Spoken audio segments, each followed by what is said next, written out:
Haunting অ্যাডলাইন part 6। সতর্কবার্তা, এখানে অনেক ডার্ক সিন রয়েছে, নিজ দায়িত্বে পড়ুন। যারা অতিরিক্ত রোমান্টিকতা পছন্দ করেন না তারা চাইলে এটি স্কিপ করতে পারেন। এভাবে আমার শুক্রবারের রাত কাটবে। আমি কখনো ভাবিনি একটা পুরনো ধুলো ভরা বাড়ির দেওয়ালের মধ্যে হাত ঢুকিয়ে খুঁজে চলেছি। না জানি ভেতরে কত রকমের পোকামাকড় বা প্রাণী আটকে আছে কত বছর ধরে। আমি কেবল অপেক্ষা করছি কখন যেন কোনো ক্ষুধার্ত খ্যাপাটে কাঠবিড়ালি হঠাৎ লাফিয়ে এসে আমার বাহুতে কামড়ে ধরে। বছরের পর বছর ধরে দেওয়ালের মধ্যে আটকে থেকে শুধু পোকামাকড় খেয়ে বেঁচে থাকা সেই প্রাণী এবার হয়তো পাগল হয়ে আমাকে খেতে চাইবে।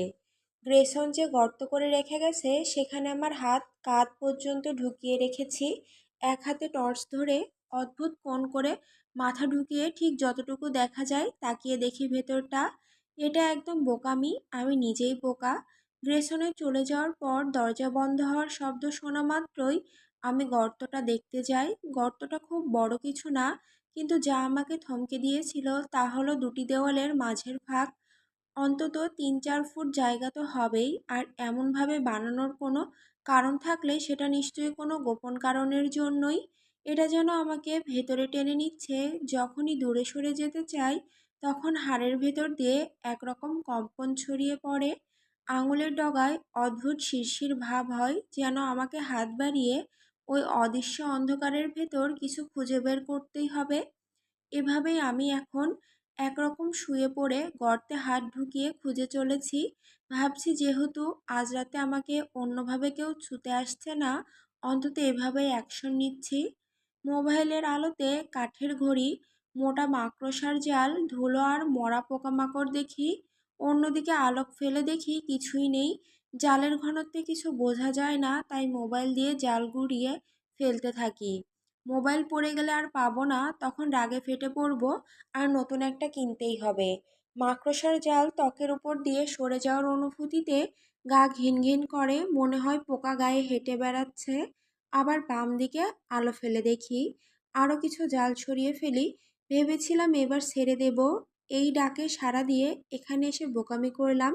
ঠিক তখনই দেখি গহ্বরের ভেতরে অল্প দূরে কোনো কিছু আলোতে ঝলমল করছে, হালকা ঝিলিক, কিন্তু তাই আমাকে উত্তেজনায় লাফিয়ে উঠতে বাধ্য করে। মাথা দেয়ালে ধাক্কা লাগে, সাদা সাদা গুঁড়ো ঝরে পড়ে চুলের ওপর। উফ! মাথায় ব্যথা উপেক্ষা করে হাত বের করি, গলিপথে দৌড়ে যাই যেখানে বস্তুটা দেখেছিলাম তার আন্দাজে। এক এক করে দেওয়ালের ছবি খুলতে থাকি, সাবধানে নামিয়ে রাখি। একসময় একটি ছবি পাই যেখানে আমার প্রপিতামহী পুরনো সাইকেলে বসে আছেন, সামনের ঝুড়িতে সূর্যমুখীর তোড়া। সাদা কালো ছবিতেও তার হাসি উজ্জ্বল। নানু বলেছিলেন কফি বানানোর আগেই তিনি লাল লিপস্টিক লাগাতেন।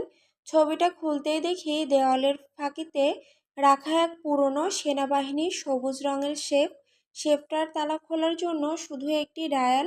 রোমাঞ্চে শ্বাস আটকে আসে, হাত বুলিয়ে যায়। একটা গুপ্তধন খুঁজে পেয়েছি। হয়তো এর জন্যই গ্রেসনকেই ধন্যবাদ দেওয়া উচিত। তবে আমি ভাবি একসময় এই ছবিগুলো নিজেই নামিয়ে রাখতাম, যেন আর আমার পূর্বপুরুষরা আমার কোয়েশ্চেনেবল কাজগুলোকে নীরবে না দেখে। সেই মুহূর্তে হঠাৎ এক ঠান্ডা হাওয়া আমাকে ছুঁয়ে যায়, রক্ত হিম হয়ে আসে, শীতল বাতাসে দাঁতে দাঁত লেগে যায়। মনে হয় নিঃশ্বাস বেরোলে তার ধোঁয়া দেখা যাবে। কয়েক মুহূর্তের মধ্যে আবার তা মিলিয়ে যায়, শরীর উষ্ণ হতে শুরু করে, কিন্তু শিরদাঁড়ার শীতলতা থেকে যায়। শূন্য গলিপথের দিকে তাকিয়ে থাকি, মনে হয় কিছু একটা হবে, কিন্তু মিনিটের পর মিনিট কেটে যায়, কিছু হয় না। ফোকাস কর অ্যাডি। ছবিটা নামিয়ে রাখি, সেভ খোলার পদ্ধতি গুগল করি। বিভিন্ন ফোরামে পদ্ধতি পড়ে নানুর গ্যারেজে ছুটে যায়। নানান পুরনো টুলবক্স থেকে দরকারি টুল নেই। সেই গ্যারেজ কোনোদিন গাড়ির জন্য ব্যবহার হয়নি। সেখানে নানান টুল আর নানা রকম জিনিসের স্তূপ। টুল নিয়ে ফিরে এসে সেফ খোলার চেষ্টা শুরু করি। পুরনো শেফটায় আসলে কোনো শক্তপোক্ত সুরক্ষা নেই। মনে হয় যিনি এটা লুকিয়ে রেখেছিলেন ভাবেননি কেউ জীবনদশায় এটা খুঁজে পাবে। কয়েকবার ব্যর্থতা, বিরক্তির গোঙানি, আঙুলে ব্যথা পাওয়ার পর শেষমেশ সেফ খুলে ফেলি। টর্চের আলোতে দেখি ভেতরে 3টি বাদামি চামড়ার বাধাই করা খাতা। কোনো টাকা নেই, কোনো গয়না নেই, আসলে কোনো মূল্যবান কিছু নেই, অন্তত টাকার দিক থেকে মূল্যবান কিছু। আমি টাকার বা গয়নার আশা করছিলাম না, তবুও অবাক হলাম। সাধারণত সেফে এমন জিনিসই তো রাখে। 3টি খাতার মধ্যে একটি নিয়ে মসৃণ চামড়ার গায়ে আঙুল বুলিয়ে যায়। একটু মৃদু হাসি ফুটে ওঠে ঠোঁটে যখন দেখি প্রথম খাতায় খোদাই করা নাম, জেনেভিভ মালিন্দা পার্সন্স, আমার প্রপিতামহী। সেই ছবির হাসিমুখী মহিলা যার লাল লিপস্টিক নানোর গল্পে শোনা। নানু বলতেন তিনি গিগি নামে পরিচিত ছিলেন। বাকি 2টি খাতাতেও একই নাম। এগুলো নিশ্চয়ই তার ডায়েরি। অবাক হয়ে নিজের রুমে ঢুকে দরজা বন্ধ করে খাটে বসি, পা গুটিয়ে। প্রতিটি খাতার চারপাশে চামড়ার দড়ি বাঁধা, বাইরের পৃথিবী মিলিয়ে যায়। আমি প্রথম খাতা হাতে নেই, দড়ি খুলি। ভেতরে এক একটি পৃষ্ঠায় মেয়েলি অক্ষরে লেখা দিনের নোট। প্রতিটি পৃষ্ঠার নিচে ঠোঁটের ছাপ, লাল লিপস্টিকের চুম্বন। তিনি মারা যান আমার জন্মের আগেই, কিন্তু নানুর মুখে তার গল্প শুনে বড় হয়েছি। নানু বলতেন তার তেজি স্বভাব আর খোলা মন পেয়েছিলেন মায়ের কাছ থেকে। ভাবি, নানু কি জানতেন এই ডায়েরিগুলোর কথা? তিনি কি কখনো পড়েছিলেন? যদি সত্যি তিনি ততটা উন্মুক্ত এবং বুনো হতেন, তবে এই ডায়েরিগুলোর ভেতরে কত গল্প লুকিয়ে আছে কে জানে। মৃদু হাসি নিয়ে বাকি 2 খাতায় প্রথম পৃষ্ঠার তারিখ মিলিয়ে নিই, যেন শুরু থেকে পড়া যায়। তারপর আমি সারা রাত জেগে পড়ি, প্রতিটি এন্ট্রির সাথে অস্থিরতা আর অজানা ভয়ের আঁচ গায়ে মাখতে মাখতে। নিচতলা থেকে আসা একটি ধাক্কার শব্দে আমার ছেঁড়া ছেঁড়া ঘুম ভেঙে যায়। মনে হয় যেন মস্তিষ্কের গভীর কোনো ঘন কুয়াশা থেকে আমাকে হঠাৎ টেনে বের করে আনা হলো। চোখ মেলে তাকাই বন্ধ দরজার দিকে। ফিকে ছায়াময় অবয়বটার চোখ স্থির করে রাখি, যতক্ষণ না আমার মস্তিষ্ক বুঝে উঠছে ঠিক কী শুনছিলাম।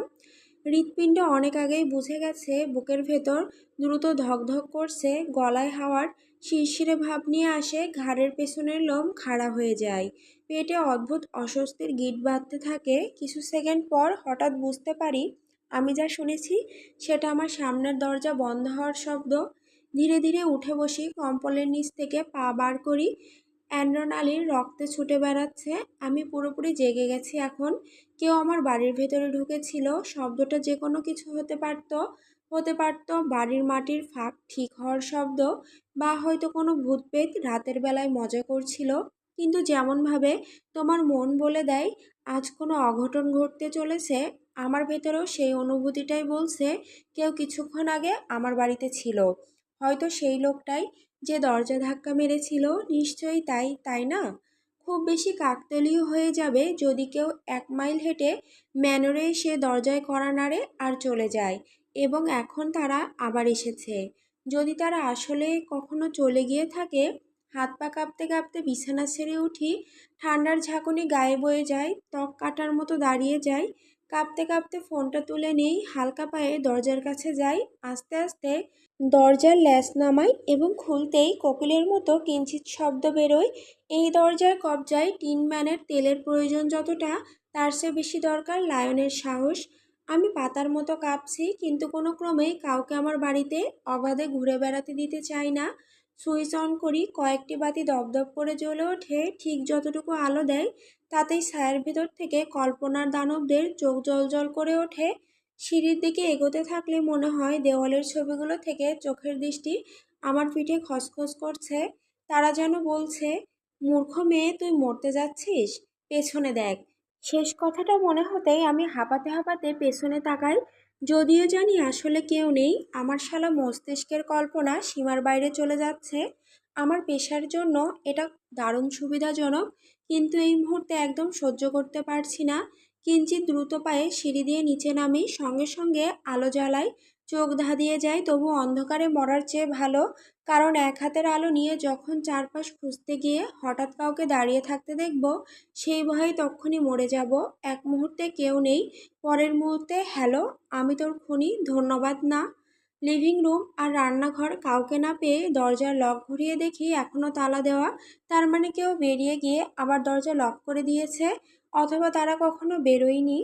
হঠাৎ শ্বাস আটকে আসে, আমি দৌড়ে রান্নাঘরের দিকে যাই, সোজা ছুটে যাই ছুরির দিকে। কিন্তু পাশে হঠাৎ কিছু চোখে পড়ে, আমি জমে যাই। চোখ ঘুরিয়ে তাকাতেই মুখ থেকে গালি বেরিয়ে আসে। কাউন্টার টপে একটি লাল গোলাপ রাখা। আমি ফুলটার দিকে তাকিয়ে থাকি যেন সেটা কোনো জীবন্ত ট্যারান্টুলা আমার দিকে তাকিয়ে হুমকি দিচ্ছে। কাছে গেলে নিশ্চিত আমাকে গিলে ফেলবে। কাঁপতে কাঁপতে দম ছেড়ে দিই, ফুলটা হাতে নিই, আঙুলে ঘোরাই, কাটা আগেই ছেঁটে ফেলা এমনভাবে যাতে আমার আঙুল ফুটে না যায়। মনে হয় কেউ ইচ্ছে করে এটা করেছে, কিন্তু এই ভাবনা পাগলামি। যদি কেউ রাতে আমার ঘরে ঢুকে ফুল রেখে যায়, তার মানে তাদের উদ্দেশ্য ভালো নয়, তারা আমাকে ভয় দেখাতে চায়। মুষ্টি পাকিয়ে হাতের মুঠোয় ফুলটি চেপে ধরি, তারপর ট্রাশে ফেলে দিই। আর আমার আসল উদ্দেশ্য ফিরে আসি। ড্রয়ার খুলতেই চামচ কাটা ছুরি ঝনঝন করে ওঠে। আমি ওগুলো নাড়িয়ে সবথেকে বড় ছুরিটা বের করি, ড্রয়ার বন্ধ করে দিই। আমি এখন চুপ করে থেকে লুকিয়ে থাকার কোনো চেষ্টা করব না। আমি ফুঁসছি, কেউ ভাববে আমি যখন ঘুমাচ্ছি তখন আমার ঘরে ঢুকে ঘুরে বেড়াতে পারবে। এটা আমি মেনে নেব না। কেউ আমাকে নিজের ঘরেই দুর্বল বোধ করাতে পারবে না। আর তারপরেই উন্মাদ সাহসী হয়ে ফুল রেখে যাবে। কাটা কেটে ফেলেই বা কী হলো, দরকার হলে আমি ওদের গলায় সেই ফুল গুঁজে দিয়ে প্রমাণ করে দেব গোলাপ এখনও মারাত্মক। আমি ভালোভাবে মেইন ফ্লোর আর সেকেন্ড ফ্লোর খুঁটিয়ে খুঁটিয়ে দেখি, কেউ নেই।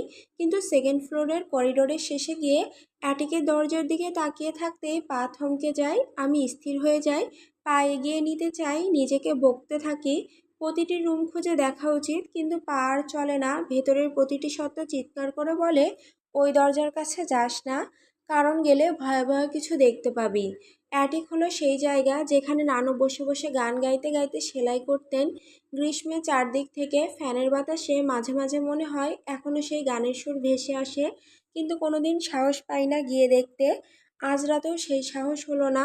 অ্যাড্রেনালিন ফুরিয়ে যাচ্ছে, শরীরে ক্লান্তি চেপে বসছে। হতাশার শ্বাস ফেলে পা টেনে আবার নিচে নামি, গ্লাসে পানি নিয়ে একটানে খেয়ে ফেলি, আবার ভরে নিয়ে খাই।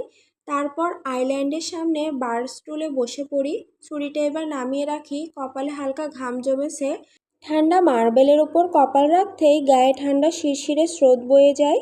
লোকটা চলে গেছে, কিন্তু শুধু আমার ঘরে নয়, আজ রাতে সে আমার মাথার ভেতরে ঢুকে গেছে, ঠিক যেমনটা সে চাইছিল। গত রাতে কেউ আমার বাড়িতে ঢুকে পড়েছিল। মুঠোফোনটা কানের পাশে কাঁধে চেপে ধরে বলি। অন্যদিকে চায়ের মগে চামচ নেড়ে দিই, মৃন্ময় মগের সাথে টং টং করে শব্দ হয়। দ্বিতীয় কাপ কফি চলছে, তবু মনে হচ্ছে চোখে যেন বিশাল পাথর ঝুলে আছে। পাপড়িগুলো এই যুদ্ধে হেরে যাচ্ছে।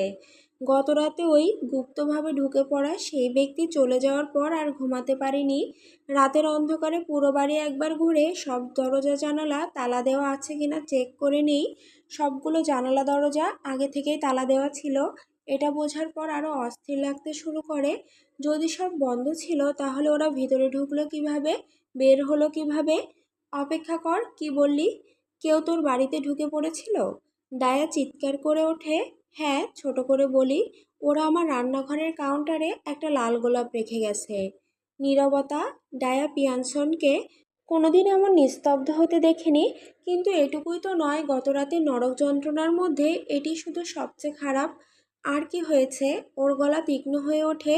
গ্রেসন একটা বিশ্রী মানুষ। ও যখন আমার গলার ত্বকের গর্ত খুঁজতে খুঁজতে জিভ চালাচ্ছিল, তখনই কেউ দরজায় ধামধাম করে আঘাত করতে শুরু করে। আর সত্যি বলছি, আঘাতটা ছিল ভয়ঙ্কর। আমরা গিয়ে দেখলাম কেউ নেই। ধরে নিচ্ছি এই নতুন বন্ধুই করেছে। তুই সিরিয়াস? আমি বাকিটাও বলি। গ্রেসনের বাজে ব্যবহার, ওর মুডি হয়ে দেওয়ালে ঘুষি মারা এবং ওর নাটকীয় প্রস্থান নিয়ে কিছুক্ষণ ক্ষোভ ঝাড়ি। তবে সেই সেফ আর ডায়েরিগুলোর কথা বলি না। আমি এখনো পুরোপুরি বুঝে উঠতে পারিনি কি পড়েছি, কিভাবে সেই রোমাঞ্চকর নিষিদ্ধ প্রেমের গল্প পড়ে রাতে কেউ আমার বাড়িতে ঢুকে পড়লো।